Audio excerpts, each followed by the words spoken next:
Electron affinity, जिसको ईए से denote करते हैं, ईए इलेक्ट्रॉन एफिनिटी, इसको इलेक्ट्रॉन गेन एंथैल्पी भी बोलते हैं। इलेक्ट्रॉन एफिनिटी को इलेक्ट्रॉन गेन एंथैल्पी भी बोलते हैं। इसको हम ऐसे समझते हैं कि एक एटम में जब एक इलेक्ट्रॉन ऐड किया जाता है तो एनर्जी रिलीज होता है। जितना एनर्जी वो रिलीज करता है उसी एनर्जी को हम बोलते हैं इलेक्ट्रॉन एफिनिटी। तो अगर एक एटम में एक इलेक्ट्रॉन हम ऐड कर रहे हैं तो एनर्जी रिलीज करेगा, और जो एनर्जी वो रिलीज करेगा, जितना एनर्जी, उसी एनर्जी को हम बोलते हैं इलेक्ट्रॉन एफिनिटी। इसको ऐसे लिखते हैं, the amount of energy release when an electron is added to an isolated gaseous atom is called electron affinity. ये से इसको डिनोट करते हैं। ये जरूरी नहीं है कि एटम में इलेक्ट्रॉन हम ऐड करेंगे तो एनर्जी रिलीज ही करे।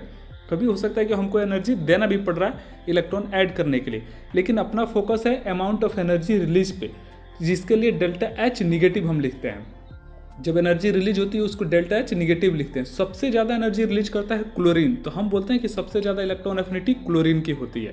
ठीक है, अगर ऑर्डर की हम बात करें तो सबसे पहले हाइड्रोजन्स को हम रखते हैं। हाइड्रोजन्स में भी सबसे पहले क्लोरीन को, बाकी ऑर्डर सेम वैसे रखते हैं। तो सबसे पहले क्लोरीन, फ्लोरीन, ब्रोमीन, आयोडीन। तो हम बोल रहे हैं कि जरूरी नहीं है कि एनर्जी वो रिलीज ही करे, एनर्जी हमको देना भी पड़ सकता है कभी, लेकिन हमारा फोकस है एनर्जी रिलीज पे। जितना एनर्जी रिलीज करेगा उतना ज़्यादा उसकी इलेक्ट्रॉन एफिनिटी। वैसे ही ऑक्सीजन फैमिली की अगर हम बात करें तो ऑक्सीजन फैमिली में टॉप टू डाउन आते हैं, तो इसमें भी इलेक्ट्रॉन एफिनिटी डिक्रीज होता है, लेकिन ऑक्सीजन का सबसे ज़्यादा होना चाहिए, ऑक्सीजन का सबसे कम होता है। सबसे ज़्यादा होना चाहिए लेकिन सबसे कम होता है अपने ग्रुप में, बाकी सारा ऑर्डर वैसा ही है। ठीक है, ऑक्सीजन का सबसे कम क्यों होता है अपने ग्रुप में, इसका कुछ एब्सोल्यूट आपको रीजन कहीं नहीं मिलेगा। ठीक है, लेकिन ये ध्यान रखिए ऑक्सीजन का इलेक्ट्रॉन एफिनिटी अपने ग्रुप में सबसे कम होता है।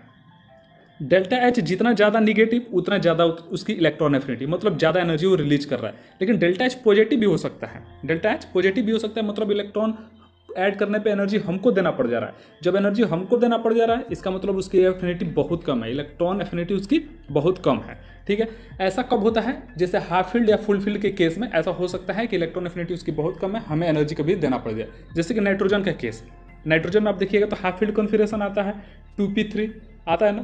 तो इसमें क्या होता है, डेल्टा एच इसके लिए पॉजिटिव है, मतलब नाइट्रोजन में इलेक्ट्रॉन ऐड करने पे एनर्जी देता नहीं है, हमको एनर्जी देना पड़ता है।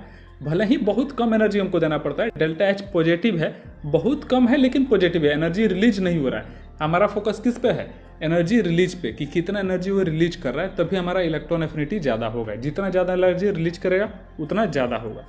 अगर बात करें सेकेंड इलेक्ट्रॉन गेन एंथैल्पी, मतलब जब दूसरा इलेक्ट्रॉन हम जब उसमें ऐड कर रहे हैं तो कभी भी कोई एटम दूसरे इलेक्ट्रॉन ऐड करने पर एनर्जी रिलीज नहीं करता है, तो डेल्टा एच हमेशा पॉजिटिव होगा दूसरा इलेक्ट्रॉन ऐड करने के लिए। इस पॉइंट को नोट किया जाए कि मतलब दूसरा इलेक्ट्रॉन के लिए ऐड करने के लिए हमेशा हमको एनर्जी देना पड़ेगा।